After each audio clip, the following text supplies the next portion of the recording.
Hello, and welcome to the first iteration of Racing IC Random 5 Car. In this video, we're going to take a look at a selection of cars from different brands, get them out of the box, and see what they look like. First up, we have the Matchbox Collectors Series Mercedes 220 SE. This is from the most recent set. Found this in the store today. There's 5 cars in the set. I found also this Toyota FJ Cruiser, and I would love to find the S2000 and the Ford pickup. I did find this milk truck, but I passed on it because it's not something I'm really interested in. The Collector Series is new for this year. It replaces the Super Fast series in the Matchbox line, and they now say that these come with true grip tires, which is all very exciting. Not real riders. Following that, we have from Tarmac Works the Audi R8 in German police livery. This is one of the first or early Global64 releases from Tarmac Works. They've since changed the packaging and put much more emphasis on these cars. So I'm very interested to check this one out. I've been picking up the newer releases and found them to be quite nice. They're very similar to Mini GT quality. So it'll be cool to see how this earlier release also, what it's like.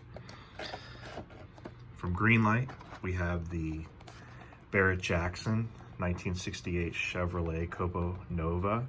This is one of my favorite castings, and Barrett-Jackson is definitely one of my favorite Greenlight series. This car sold at the Scottsdale auction in 2007 for $162,000. It's always amazing what the prices of these cars go for now. I bet now it's probably going for over $200,000. From Hot Wheels Premium, we have this BMW M3 E36. It's part of the Eurofast series. I'm trying to complete this set. I now have 4 of the 5. This is the only one that I'm still missing. This one's not too hard to get if you're willing to pay extra for it, but I'd like to find it at a more normal price. But we'll see if that happens. And then new release from Hot Wheels, we have the Tesla Cybertruck. This thing for some reason is very popular. It actually was fairly hard to find. But I did come across it today in a Walmart. I'm not sure I'm a huge fan of this, but we'll take a look at it and see. It's definitely an interesting design and certainly a very, I don't know, controversial vehicle, I guess. When they introduced it, Elon Musk, tried to show off the unbreakable windows by throwing a ball at them, and broke 2 of the windows, which is quite amusing. But let's go ahead and get started. Let's get this one out of the package.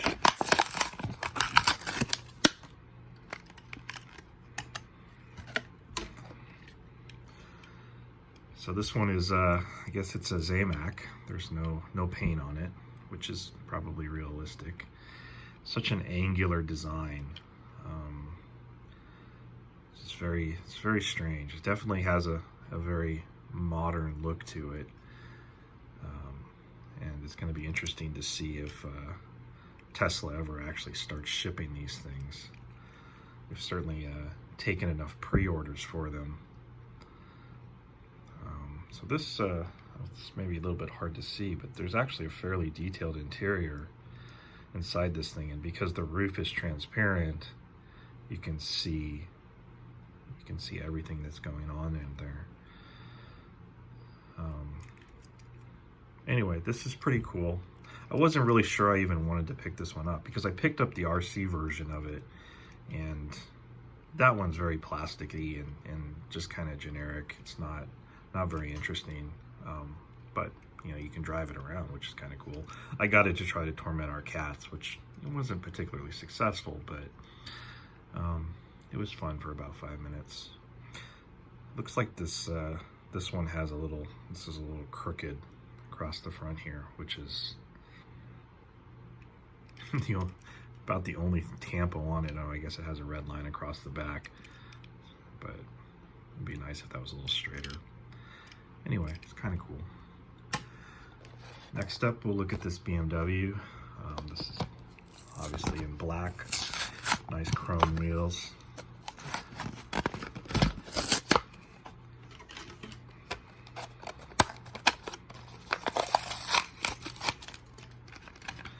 Always been a big fan of BMW. It was always my dream car for a long time.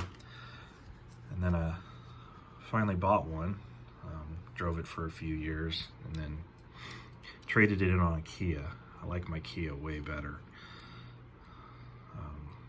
Do another video at some point to take a look at all of the releases. I have a Kia Stinger, so Hot Wheels has put out several of those. But this is a pretty nice model, full detail on the front and the back. Does have side detail because it has the wraparound taillights and the headlights, but no badging or anything along those lines. Wheels look good.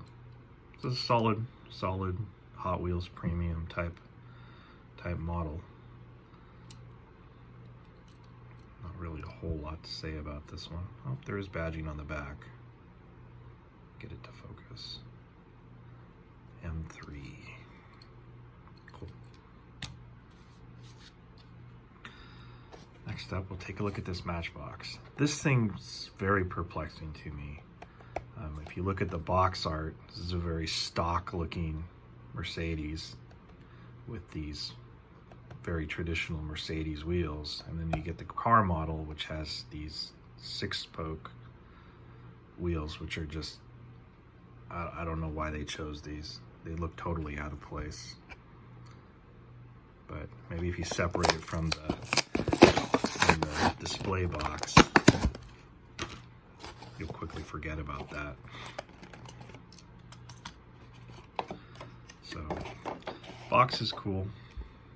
I do wish it had some more stock wheels, but so this is from one of their moving parts type castings.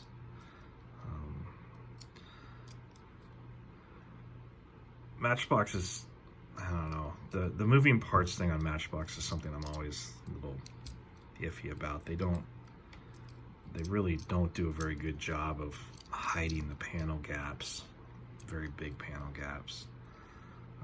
And then this model, you can open the door and you can get a nice look at that really terrible interior that's in there. Tombstone steering wheel, and I don't know. This model, I love Matchbox. I think they're, for a $1 basic car, they're great, but these premium ones, a lot of them are just, I don't know. They insist on the moving part thing, which I think screws up a lot of the castings. This one has decent details. The headlights look a little funky. And the grille. And these wheels. Yeah, just not really a fan of these wheels. But I don't know. It's cool, I guess. Alright, let's take a look at this Audi R8 from Tarmac Works. This is one I'm most excited about, actually. German Polizei.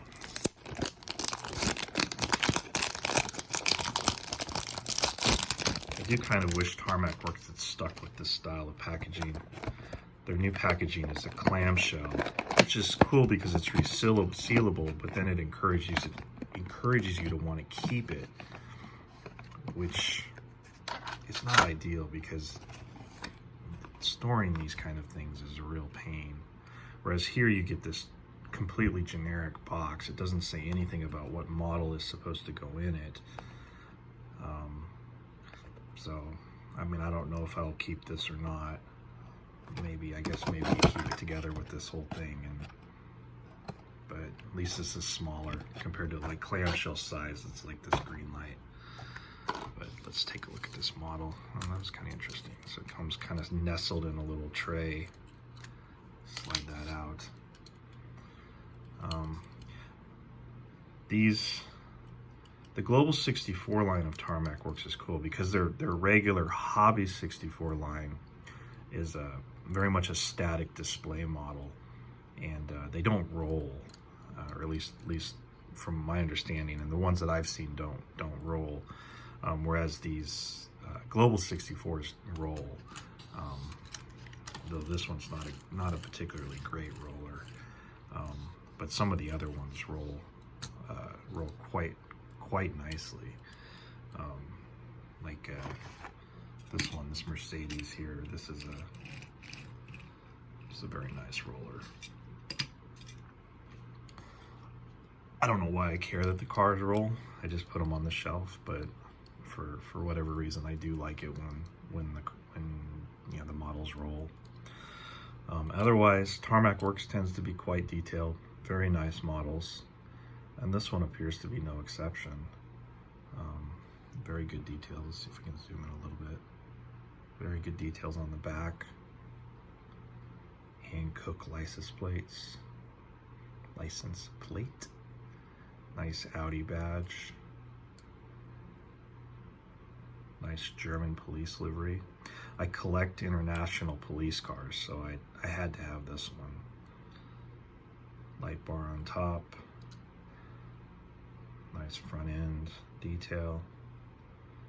Audi badge on the hood.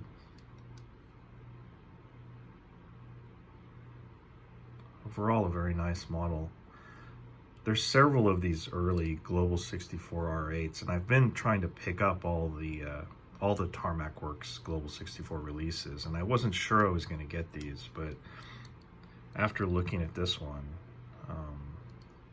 I may go ahead and pick up the others. They're still available from Tarmac Works directly, and they're relatively inexpensive. I've actually found this one locally.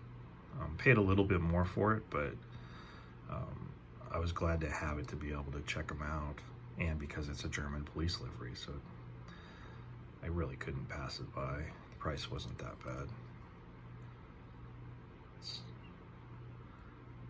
There's an interesting steering wheel in there. I wish you could see better from the side, but yeah, it's actually a very nice model. The Global64 stuff's definitely very good.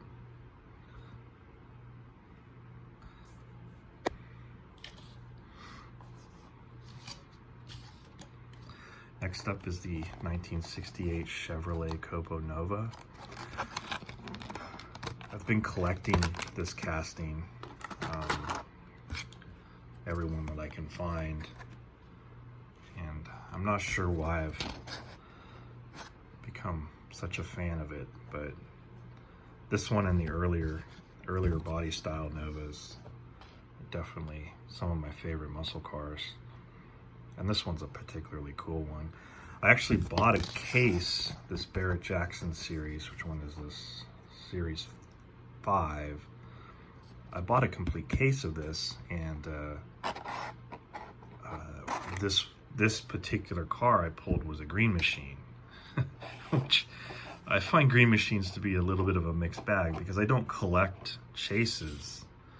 And that they're always exciting to pull, but at the same time, when it's a car that you really want, like this one, it's actually a little bit disappointing to pull the Green Machine. And, you know, because then I now have to, you know, track down the regular version. And this one was a little bit difficult to find. Or not difficult, but more than I would have regularly wanted to pay for it. Let me put it that way. But I love this casting. And this looks to be a pretty good iteration of it. Look at it. Let's zoom in a little bit again. I'll just get the Barrett-Jackson license plate. Nice badging. SS. Nice wheels. On the Green Machine, the only thing that's different is the center is green and the base is green. So it's not a terrible looking version of the car, but it's still not. This is the way the car is supposed to be. Super Sport badge on the side. Front end looks good. Painted headlights. Barrett-Jackson license plate. SS badge in the middle. Very cool. I assume that says Chevrolet, yeah. The interior, may not really be able to see. The typical Greenlight. Smudged windows. I have such a problem with that. And it's on the inside. It's really annoying. I really wish they would fix their quality issues. This is a beautiful model otherwise. But it's like they don't wear gloves or something and they don't ever wipe down the insides. I mean, I guess, what are you gonna do? It's a $6 car, but other companies don't have this problem. Like Auto World is an even less expensive car, and I've never seen the same window type issues with those. Anyway, very cool. I'm gonna grab that green machine real quick.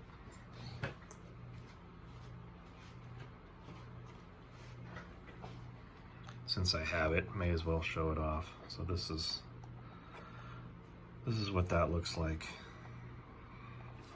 It's kind of cool, but I've decided that I'm really not interested in chases.